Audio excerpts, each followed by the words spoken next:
If we look at the 20th century and we look at the death chart of the 20th century, I think everybody would say, oh yeah, there must be a spike for World War I. You know, sure enough, there it is, like 25 million. And there must be a big spike for World War II, and there it is, it's like 65 million. But then you'll see this other spike that is as large as World War II right after World War I. And most people, a lot of people would say, well, what? What was that?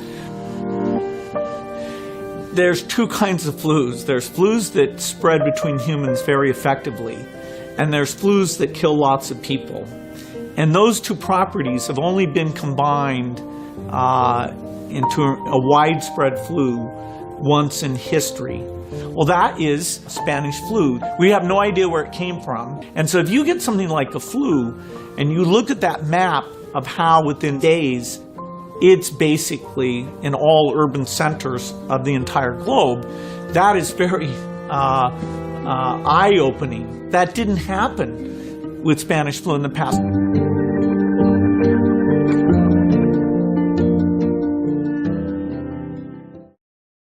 Whatever scary things are lurking in the back of your freezer, I'll venture a guess. You've got nothing on Terrence Tumpey. Getting into his deep freeze at the CDC in Atlanta is like prepping for a spacewalk. Frozen inside sits a tiny vial of what might be the deadliest pathogen in history. A virus that hadn't been seen in almost 90 years, the 1918 flu, until Tumpey brought it back from the dead. 1918 was the worst pandemic we've seen for any virus, and this killed probably at least 50 million people worldwide. In 1918, flu took 3 times as many lives as all of World War I. So the question is, why was it 1918 so different? Why did it cause so many excess deaths compared to other pandemics? And could a flu that deadly strike again? Terrence Tumpey believes he can find the answers by experimenting with a flu that transmitted and killed very well, the 1918 virus. By having this in hand, we can actually try to understand better how these pandemic flu viruses work. There was just one small problem. The 1918 virus hadn't been around for 9 decades. No one had ever been able to study the 1918 virus, this horrible killer virus, because there were no isolates. No living samples. But biologist Jeffrey Taubenberger, searching through preserved tissue samples of World War I soldiers, was able to recover the 1918 flu's genetic code. Somewhere buried within are instructions that give it the ability to kill. But where? Unfortunately, when you look at the genetic sequence, the blueprint of this virus, there's no smoking gun that tells us that this particular virus is lethal. Tumpey couldn't find an answer by simply reading a recipe for the 1918 flu virus. He needed to experiment with the real thing. We felt like it was important to actually reconstruct this virus. That's right, he said reconstruct. Rebuild the 1918 flu from scratch, one of the most lethal viruses we've ever known. Using Taubenberger's recipe and a technique called reverse genetics, scientists at the Mount Sinai School of Medicine added all the chemical building blocks in the right order and the right amounts. And it worked. They created a living 1918 virus so nasty that when Tumpey exposed lab mice to it, they were all dead in just 3 days. I was quite surprised. I didn't anticipate that they would die that quickly. That was very quick. And that was just what happened to humans in 1918.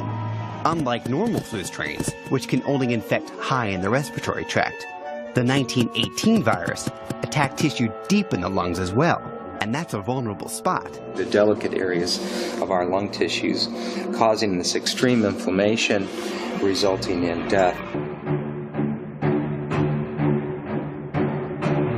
Ladies and gentlemen, in late April, WHO announced the emergence of a novel influenza A virus.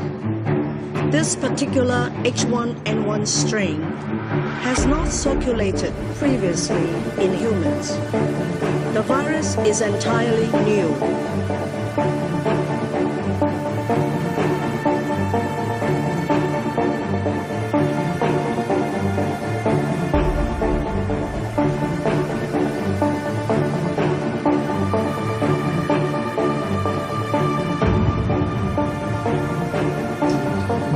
back to Taubenberger's recipe for the 1918 virus, Ian Wilson and his colleagues at the Scripps Research Institute found the answer to what the 1918 virus may have needed to spread between humans. They pinpointed 2 changes, or mutations. Only 2 mutations were sufficient to change the virus hemagglutinin to adapt to human receptors. HA, as scientists call it, as being at least partly responsible for lethality. Well, there's something very intriguing about the HA. So intriguing that now Tumpey is planning to do something pretty radical. Put the hemagglutinin gene from the 1918 flu virus into the avian flu virus to see if he can create an avian flu virus that can spread from person to person. You want to combine H1 1918 with H5. What's going on there? I think it'll be important as a set of experiments to understand how H5N1 works. And by mix and matching it with genes from a virus that actually did that quite well, the 1918 virus, we're hopeful that we can figure that out. Mexico City has come to a standstill because of the high deadly fever, swine body flu aches, outbreak. cough, runny nose. If you have those symptoms for 24 to 40 hours and you are getting worse. Yesterday, the state announced the 8th H1N1 death here. La cepa de una variante del virus H1N1 de influenza porcina. It put the world on alert as it swept across the globe in a matter of weeks, infecting millions, killing thousands. The H1N1 flu, a relentless virus including both human and animal genes, was first detected here in San Diego, California, when on April 14, 2009, a sick boy's lab test came back with a disturbing result. It was determined that this was indeed an influenza virus that had not been previously detected. A mysterious virus that carried a swine protein. Strange to think, but people do, on occasion, catch flu viruses from animals. So this one boy with a unique swine virus was seen as being more of a concern than a crisis. But that all changed a few days later when a second child came down with the same strain of swine flu. We were pretty convinced that we had a situation where we had a novel virus for which there was human-to-human transmission, and that really made us very alarmed. Messages flew between the county health office in San Diego, the Federal Centers for Disease Control and Prevention in Atlanta, and the California Department of Public Health in Sacramento. We were alerted both at the state level and at the national level that we were on the brink of a major problem here. Scientists at the San Diego Public Health Laboratory immediately ramped up surveillance. So on Monday morning, the 19th, we called all the hospitals. We said, send us everything that you have that's a recent flu A isolate. And on Tuesday, we tested, about 16 specimens. It was unbelievable because I was new. I was on a telephone conference with the CDC at the time, and as the results came in at 5:15, and it was like there were 4 specimens that were unsubtypable. That meant that they weren't H1, they weren't H3, they weren't avian influenza. They were like, we didn't know what. Dr. Janice Louie, epidemiologist with the State Department of Public Health, was also on that call with the CDC. I thought we had a full-blown severe pandemic. It was going to potentially kill young, healthy adults. That was the same picture we heard about with 1918. Previously healthy young adults dying, and I was very worried that that was going to happen here.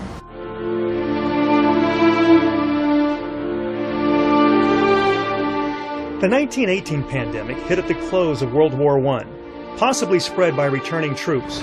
Grotesque and ugly in their influenza masks, the people of San Francisco celebrate. 20 to 50 million people died, 500,000 in the U.S. alone. And it was a very real possibility this new flu virus in San Diego could be just as deadly. When we initially worked with this thing, we would wear head covering with what's called a PAPR, with a special airflow, so we had purified air only that we were breathing in case if we were to drop something on the floor that this wasn't, going to kill the staff. So we didn't know what we had, but we were really scared and worried. There was cause for worry. The virus contained a rare combination of genes. It had H1 swine virus genes, which were originally introduced in 1918 It also had some genes that come from what's known as the Asian swine that had never been seen in North or South America before.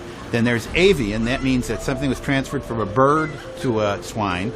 Then it had at least 1 or 2 genes that came from a human virus origin, but it was a combination of genes that had never been seen before. We were concerned, that it was looked quite sophisticated and quite different than anything we've seen in the past. We were looking at, in many cases, worst-case scenarios. What are the resources we would have had to mobilize if, in fact, we had something as severe and such as extensive as 1918? But health officials were braced for the stampede. For years, they had been preparing for an outbreak. We had been planning since 2006 for some sort of pandemic flu problem. School districts were integral to the plan because children could be the first to get sick in large numbers. One of the things that we had set up was a reporting structure that the school sites could report their attendance and what kids were out with. And sure enough, on the 28th of April, a principal at this elementary school in Contra Costa County noticed a sudden spike in sick children. They had a cluster of students who came down ill, who had ties with Mexico. The county health department was called. They came out and they did some testing on some of those students. And this was on Tuesday, and by Tuesday night they had made the decision they were going to close that school. Well, Highlands Elementary will be closed for a week. A big decision to make. It was the first H1N1 school closure, disrupting the lives of hundreds of families. Not acting isn't an option. The area schools closed because of concerns about the spread of swine flu are set to reopen tomorrow. That's because federal health officials have changed policy. We had to make decisions like closing schools, not closing schools, a whole variety of decisions based on incomplete information. And we had to make tentative decisions, the best that can be done, and then explain to the public that these are tentative decisions and we may be coming back tomorrow or next week with a new set of recommendations. A confused public, though, began to wonder what was going on. Conspiracy postings on the internet claimed the pandemic was either a plot by the government to frighten the public into passing health care reform or a creation by greedy corporations to market medications. The reality?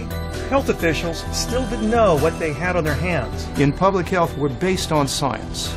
But by the time we have the scientific evidence to absolutely show what we should be doing, we should have already have done it. To prepare for the anticipated second wave, epidemiologists desperately needed to find out who was dying from the virus. I began to really look intensively at the fatal cases that were coming in. And it was notable that they weren't elderly, as is typical in a seasonal influenza. What was so alarming about the H1N1 virus is that the fatality rate was opposite of the seasonal flu. The vast majority of people H1N1 killed, 90%, were under the age of 65. We had very few cases and very few hospitalizations among the elderly, so that was actually very puzzling and very worrisome to us, that we had a new virus for which the population had no immunity, that was largely impacting young, healthy people, and that was very scary. Late today, the CDC out with new and alarming headlines involving the deadly flu, reaching near record levels in the U.S., and at this rate, it actually could break a record for hospitalizations. The CDC now reporting high flu activity in 43 states. The number of flu deaths this season is more than double what it was at the same time last year. 8-year-old Zainab Momin is one of the latest victims of this outbreak. She died Tuesday night in Alabama. The Centers for Disease Control and Prevention says at least 759 people have died from the influenza virus since October 7th, and last year there were 322 flu deaths at the same time. The virus has been killing more than 100 people a week since mid-December. 10-year-old Nico Malazzi, a fourth grader who loved hockey and the outdoors, mourned today in Connecticut, a victim of the swift and increasingly deadly flu. Nico's a strong, vibrant, energetic kid. An active child dying just 3 days after first feeling ill. They created a living 1918 virus so nasty that when Tumpey exposed lab mice to it, they were all dead in just 3 days. The worst of the flu season may be over, but now one expert warning. The next one could kill up to 300 million people. According to the CDC, this year's flu has been one of the worst we've seen in years, killing scores of people, including 114 children. And those numbers are still on the rise, but the chair of the Global Health Council warns a catastrophic flu pandemic is poised to hit the globe at any moment. And if it strikes, it could reportedly kill as many people as live in the entire United States. Abnormal mortality over 8,000 in 2016 until 2017. Deadliest week in the Netherlands after World War II in February 2018.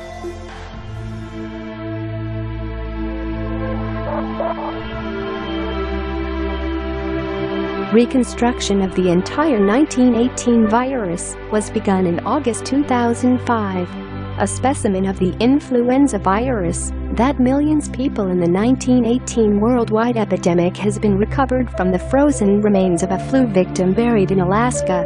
At Breivik Mission, Dr. Johan Halton, a retired San Francisco pathologist, exhumed 4 bodies from a mass grave and found that one, an obese woman, had been well preserved. Tissue from her lung contained genes from the killer flu. Coincidence that CDC called for world preparedness in 2006 for a world pandemic, and coincidence for a deadly flu epidemic, H1N1 PDM09 in 2009. The 2018 flu shot in the Netherlands was for H1N1 PDM09 and H3N2 virus. Please wake up and spread this message or copy this.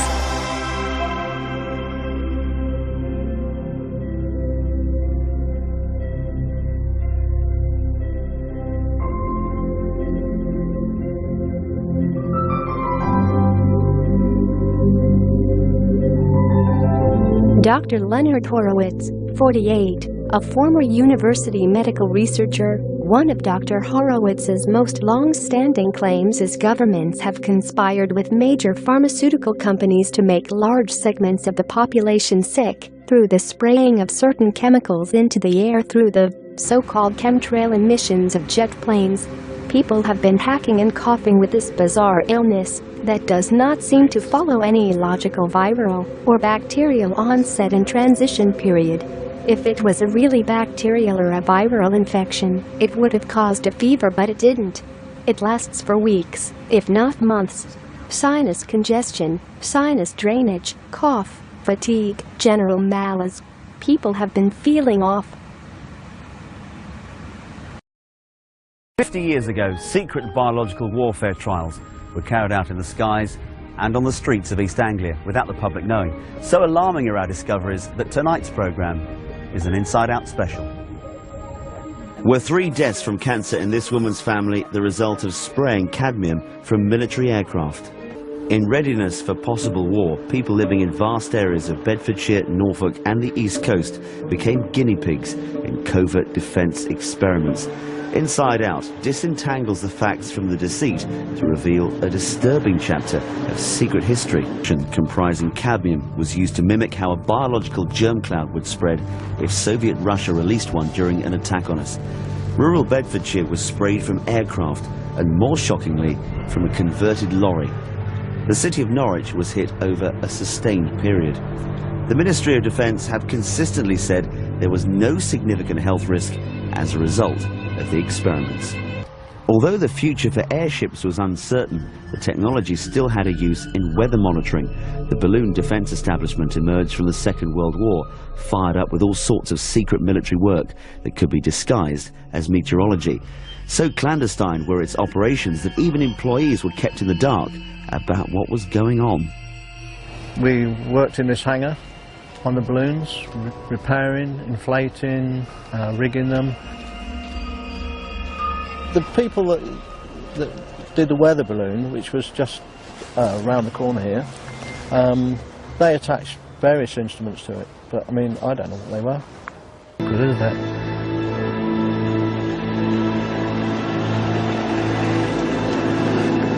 At the time, Portland Down was a completely secret establishment. It was barely known about. So it was just a sort of reflex action at the time that everything they did was kept in complete secrecy. Especially in the size that they sprayed it in, between 1 and 5 microns, which obviously means that it gets deep into your lungs.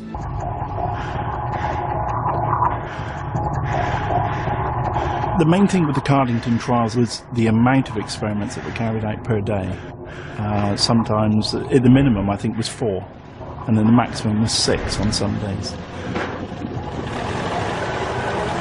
So many trials were done on the same day. The quantities were huge. In fact, Porton Down sprayed in one series of trials in one day. They sprayed so much that all the trials results merged together. They couldn't tell the individual trials apart.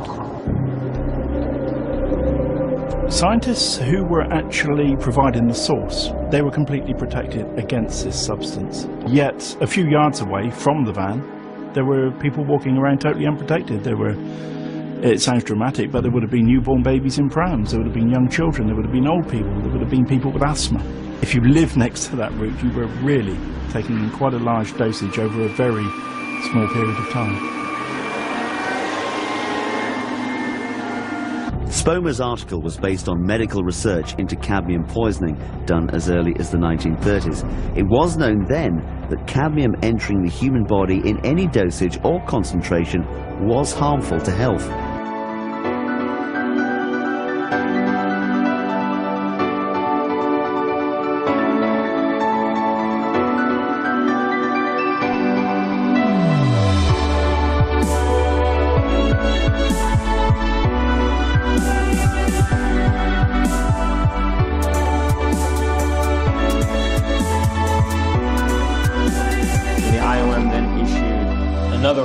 On vaccine safety, and this time it looked at 158 of the most commonly claimed serious injuries after vaccination, right? Yeah.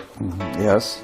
This guy has the flu, could be any flu, and here's a droplet from his sneeze containing, if we move in and take a really close look, you see each one of those little purple things is a virus. And there are a lot of viruses floating through the air, some of which go inevitably up this unfortunate man's nose.